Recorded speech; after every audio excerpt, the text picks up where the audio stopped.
Hello friends, जय हिंद। कैसे हैं आप लोग? उम्मीद करता हूं कि आप लोग बहुत ही अच्छे होंगे और बहुत ही मेरे को प्यार और स्नेह भी आप लोग देते हैं।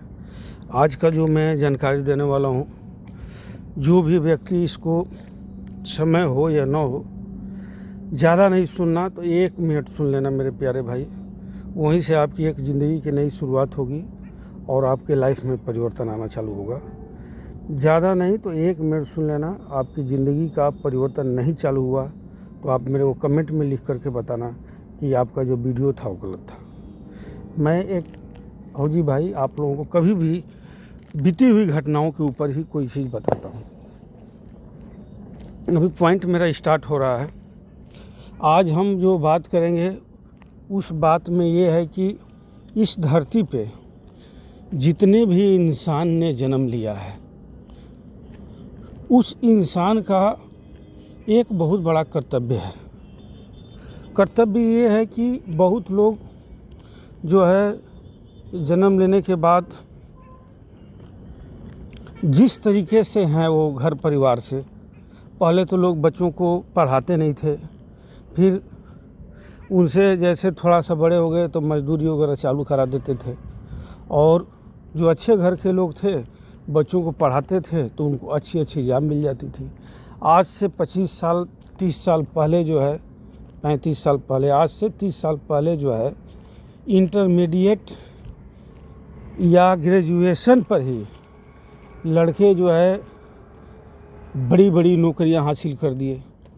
जैसे आईआईटी डिपार्टमेंट मिल गया, नीट डिपार्टमेंट मिल गया, टीचर बन गए। इसके बाद जो है तमाम जेई बन गया। तमाम चीज़ें, तमाम वैकेंसियाँ ऐसी हैं कि 10-12 ग्रेजुएशन तो लास्ट था। कंपटीशन इतने नहीं थे। सन 2000 तक जो लड़के बीएड किए थे, कोई टेट नहीं, कोई सीटेट नहीं, नौकरी ज्वाइन कर लिए। अभी का जो सिचुएशन है, उस सिचुएशन में यदि हम शुरू से ही, जन्म से ही, या लड़का टिल डेट में जहाँ तक है, यदि जो भी भाई बहन माता और मेरे बड़े भाई बच्चे जो भी सुन रहे होंगे, इस चीज़ को बिल्कुल ध्यान से सुनना। माँ बाप का सिर्फ कर्तव्य ये नहीं है कि बच्चे को पैसा दे देना, एडमिशन करा देना और उसकी पढ़ाई चालू हो गई। नहीं, माँ बाप का, जैसे आप 75% लोग आजकल क्या कर रहे हैं कि बच्चों को हॉस्टल में डाल दे रहे हैं। मेरा लड़का क्या तो बनारस हॉस्टल में आईआईटी कर रहा है, तो मेरा लड़का बनारस हॉस्टल में आईआईटी का तैयारी कर रहा है, नीट का तैयारी कर रहा है, आकाश लिया है, पीडब्ल्यू लिया है, L1 लिया है।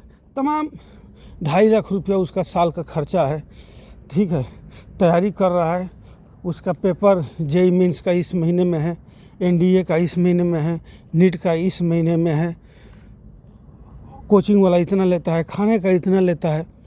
हम सिर्फ घर बैठे रिश्तेदारों को मोबाइल पर हम गाइड करते हैं। आज के डेट में कोई ऐसा इलाका नहीं है, चाहे घर से 10 किलोमीटर, 15 किलोमीटर, 20 किलोमीटर दूर हो, जहाँ पर इस तरह की कोचिंग की सुविधाएं न हो।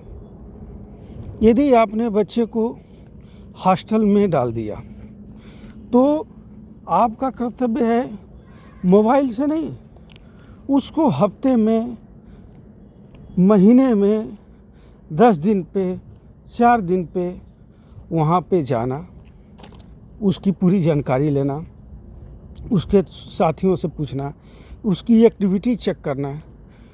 वहाँ पर जब आप 2-4 दिन रहेंगे तभी आप इस एक्टिविटी को चेक कर सकते हैं। आपने एक चीज़ देखा होगा, सबसे ज़्यादा लोग जो है तैयारी के लिए बच्चों को कहाँ भेजते थे? सबसे ज़्यादा बच्चों को तैयारी करने के लिए लोग जो है कहाँ भेजते थे? ये जो प्रश्न मैं बता रहा हूँ, ये भेजते थे यहाँ पे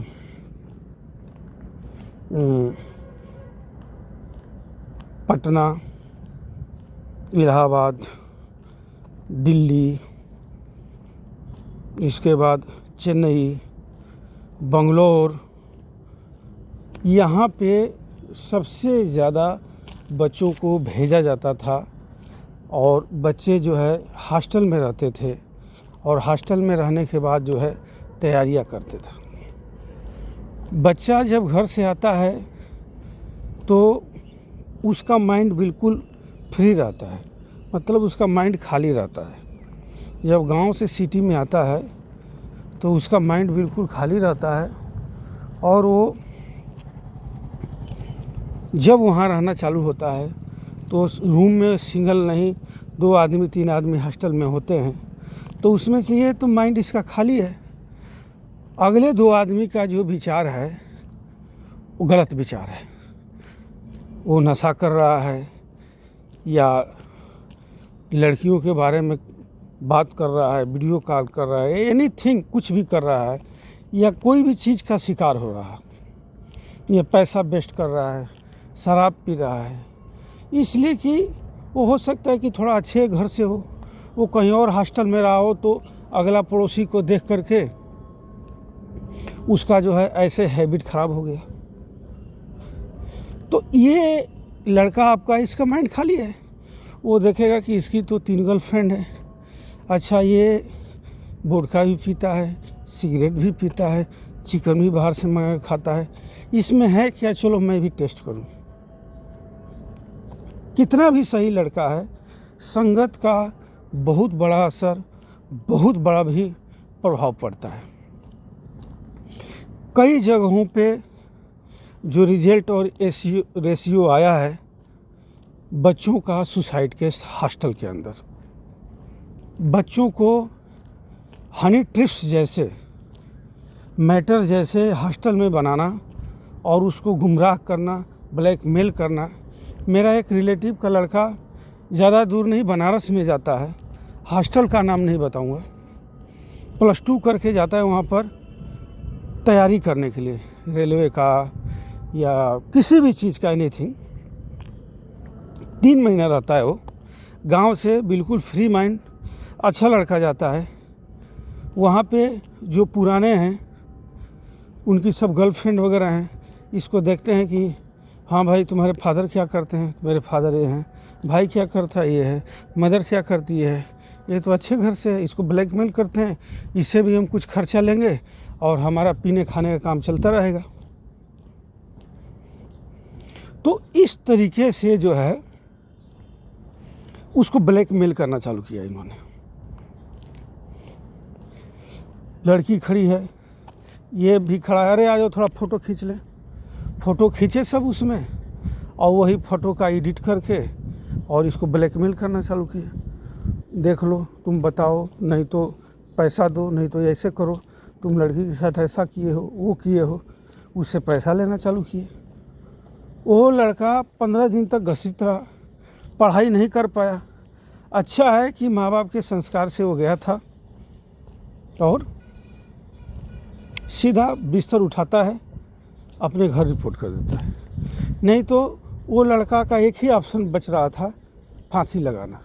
जिस हिसाब से उसके सब वीडियो वगैरह वो सब बना लिए थे, और आजकल आपको तो पता ही है ब्लैकमेल करते हैं सब।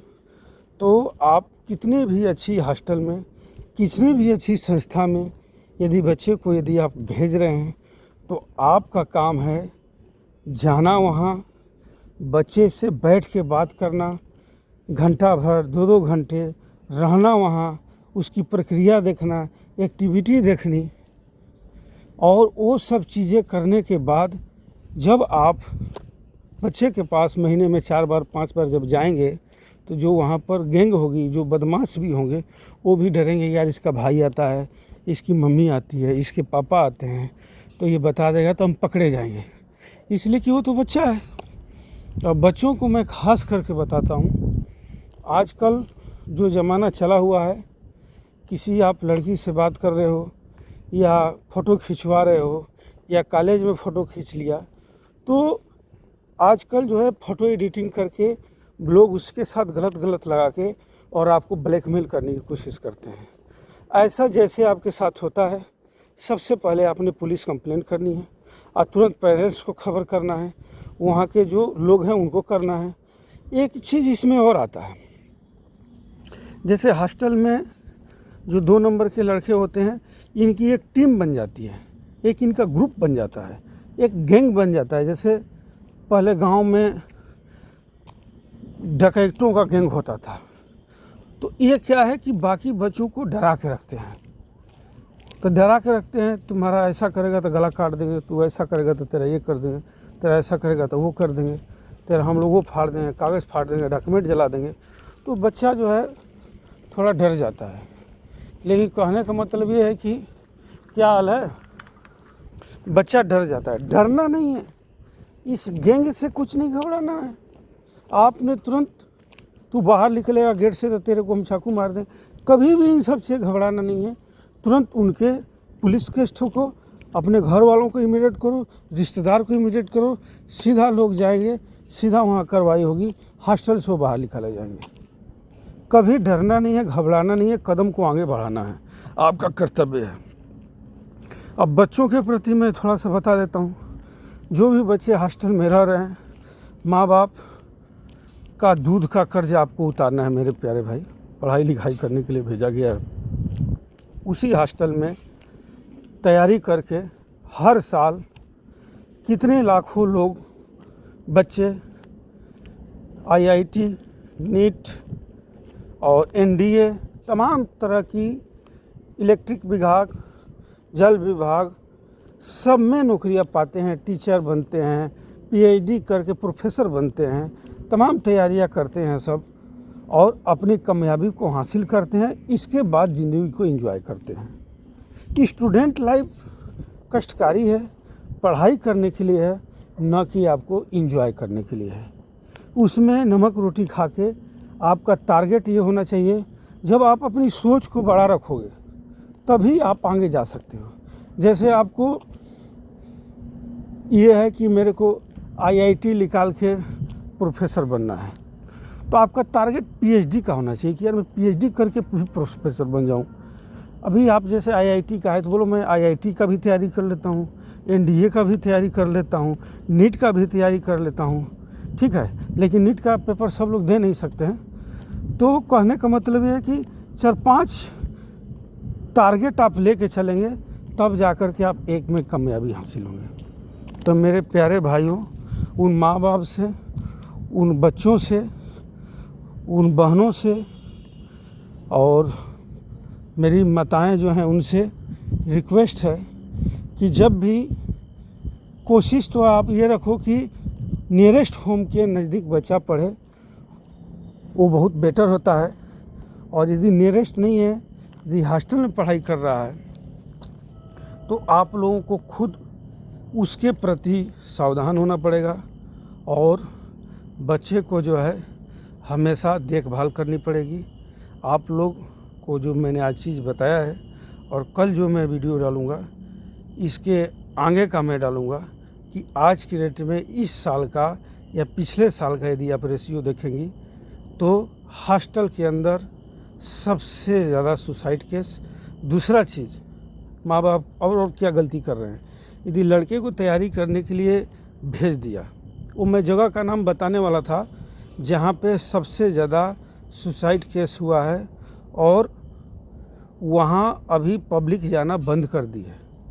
पहले पूरी दुनिया वहाँ जाती थी तैयारी करने के लिए। वो जगह है राजस्थान में, लेकिन मैं नाम नहीं बताऊँगा, ठीक है। वहाँ पे सबसे ज़्यादा सुसाइड केस हुए हैं, और वो सुसाइड केस, उसमें बच्चे की गलती है न वहाँ के टीचर की गलती है। गलती किसकी है? पेरेंट्स की। आप 2 लाख रुपया खर्चा कर रहे हो, तो आपका लड़का का IIT नहीं लिख रहा तो हम उसको प्रेस करते हैं। फिर दोबारा उसने पेपर दिया, नहीं लिखला तो प्रेस करते हैं। तिबारा उसने दिया पेपर, नहीं लिख रहा, उसको बहुत कुछ हम करते हैं। अब उसको लगा कि मेरी समय सीमा ख़त्म हो गई, बच्चा सुसाइड कर लिया। तो प्लीज़ रिक्वेस्ट है आप लोगों से कि कभी भी बच्चे को अच्छा सांत्वना दें, मौका दें।